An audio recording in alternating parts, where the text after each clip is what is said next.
अब यहाँ एक और एग्जांपल को हम देखते हैं, जिसको देख के थोड़ा सा स्टूडेंट सरप्राइज़ भी होंगे, तो हम कुछ कॉन्सेप्ट को भी मज़ीद वाज़ेह करेंगे। फॉर एग्ज़ाम्पल आपके पास अब फंक्शन आ जाता है स्क्वायर रूट के अंदर अगेन, और लीनियर फंक्शन ही आपका स्क्वायर रूट के अंदर होगा। अब अगर आप देखें कि इसकी डोमेन जो है वो क्या होनी चाहिए। अब जब हमने स्क्वायर रूट के बारे में डिस्कशन की तो हमने ये कहा कि स्क्वायर रूट के अंदर नेगेटिव नंबर इंसर्ट नहीं किए जा सकते। ये बात आपने ख़ास तौर पे जहन में रखनी है। ये एक्चुअली इस फंक्शन के लिए बात की गई है कि अगर ये फंक्शन है आपके पास F of X is equal to square root of X, इसमें कोई भी नेगेटिव नंबर इंसर्ट नहीं किया जा सकता। लेकिन जैसे ही एक्स के अलावा कुछ नंबर आएंगे तो उसमें आपने देखा होगा, पिछली एग्जांपल में हमने ये फंक्शन लिया था x-4, तो हमने कहा था कि नेगेटिव नंबर अलाउ नहीं होंगे, सारे पॉजिटिव अलाउ हैं। लेकिन इस केस में आपने देखा था कि हमने 1 भी निकाल दिया था, 2 भी निकाल दिया था, 3 भी निकाल दिया था, और 4 से ऑनवर्ड हमने नंबर सेलेक्ट किए थे।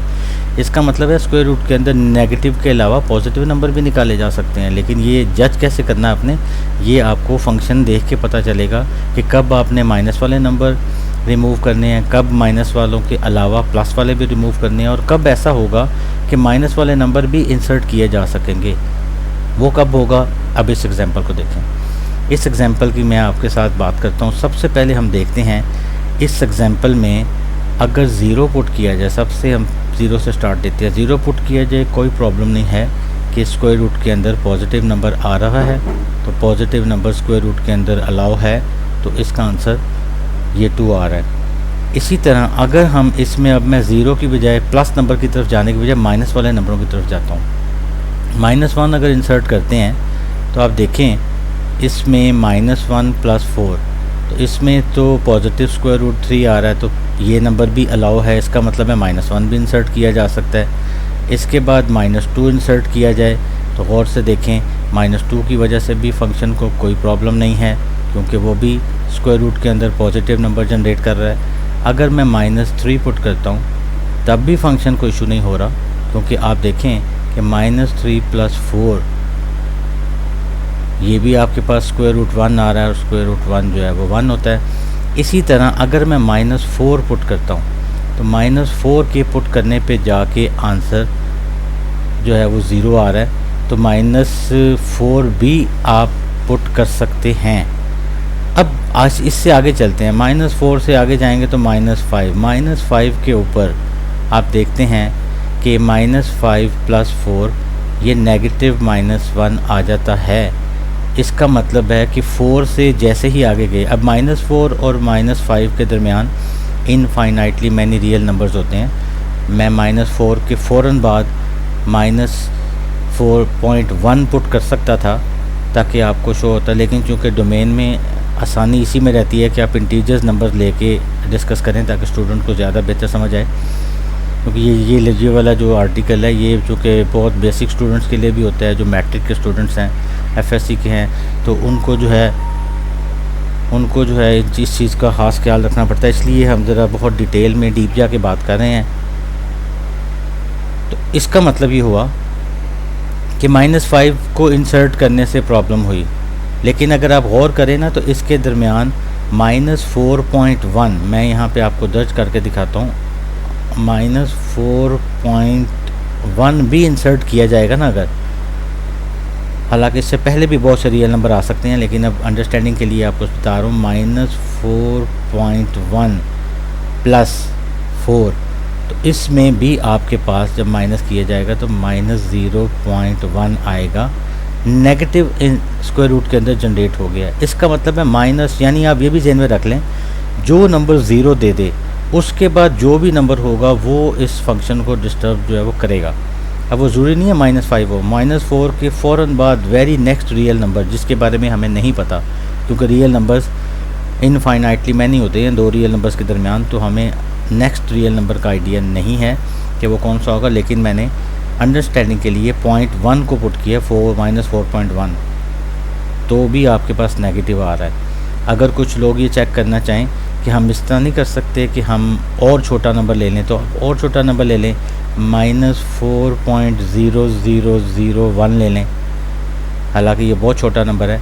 इसको भी अगर इंसर्ट किया जाएगा -4.0001 +4, तो भी आप देखें जो नंबर आपके पास स्क्वायर रूट के अंदर आएगा उस नंबर के साथ नेगेटिव तो लगा ही होगा ना। अब नेगेटिव होने की वजह से ये वाला नंबर बेशक बहुत छोटा है, लेकिन चूँकि साथ माइनस आ रहा है, इसका मतलब है ये डोमेन का पार्ट नहीं होना चाहिए। तो इससे एक बात साबित होगी, जिस नंबर ने आपको ज़ीरो दिया है -4 ने, उससे छोटे नंबर आप नहीं पिक जो है वो करेंगे। ठीक है, अब इसकी डोमेन क्या तय हुई? इसकी डोमेन ये तय हुई कि आप -4 तक इशू नहीं है। आप यहाँ पे रियल लाइन को ड्रॉ करते हैं, ये पॉजिटिव इन्फिनिटी है, यहाँ पे कहीं पे ये -4 है। तो -4 के ऊपर मैं सर्कल बना के और पॉजिटिव इन्फिनिटी तक अलाउ करता हूँ। ये वो नंबर हैं जो अलाउड हैं, ये वो आपकी डोमेन का पार्ट होंगे। अब प्रॉब्लम ये हुआ कि 4, चूँकि इसमें -4 चूँकि फंक्शन में ऐड किया जा सकता है, क्योंकि -4 के ऐड करने से आंसर 0 आता है, इसलिए इसको डार्क भी करना पड़ेगा, ये फिल करना पड़ेगा सर्कल, क्योंकि -4 डोमेन का पार्ट होगा। अब ये इसकी डोमेन होगी। अब शुरू में जो बात हुई थी उसको ज़रा दोबारा हम वेरीफाई कर लेते हैं कि स्क्वायर रूट के अंदर नेगेटिव नहीं आ सकता। ये बात सिर्फ इस फंक्शन के लिए है। स्क्वायर रूट के अंदर हमेशा पॉजिटिव नंबर आएंगे, तो यहाँ पे ये बात थोड़ी सी फ्लॉप हो रही है। पॉजिटिव नंबर 1 2 3 मस्ट इंसर्ट किए जा सकते हैं, तो लेकिन 1 2 3 यहाँ नहीं इंसर्ट किए जाएंगे, क्योंकि 1 2 3 के पुट करने से ये वाला फंक्शन नेगेटिव जनरेट करता है। तो इस वाले केस में जब हम जाएंगे, इस एग्जांपल में देखें तो इस एग्जांपल में -1 भी अलाउ है, -2 भी अलाउ है, -3 भी अलाउ है, -4 तक सारे माइनस वाले नंबर अलाउ हैं। और -1 से बल्कि 0 से लेके -4 तक जितने भी रियल नंबर हैं वो सारे इंसर्ट किए जा सकते हैं। इसका मतलब है ये रटा नहीं लगेगा कि स्क्वायर रूट के अंदर नेगेटिव नंबर्स कभी नहीं आ सकते।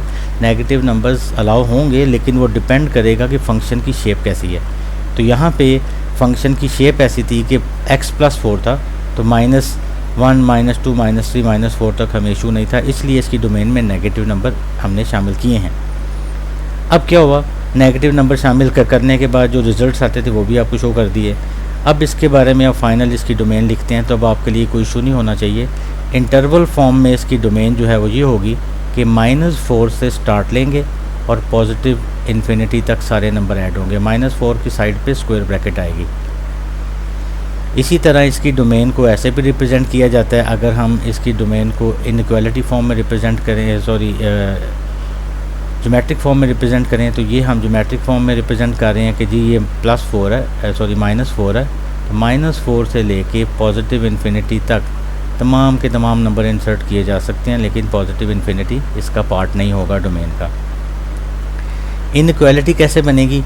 एक तो यहाँ से इस इंटरवल से इनइक्वालिटी को सीखें कि x जो है -4 के बराबर हो सकता है, क्योंकि ये क्लोज़ है, और -4 से बड़े नंबर लेने हैं, इसलिए हम इसके ऊपर इस तरह से लिख देते हैं।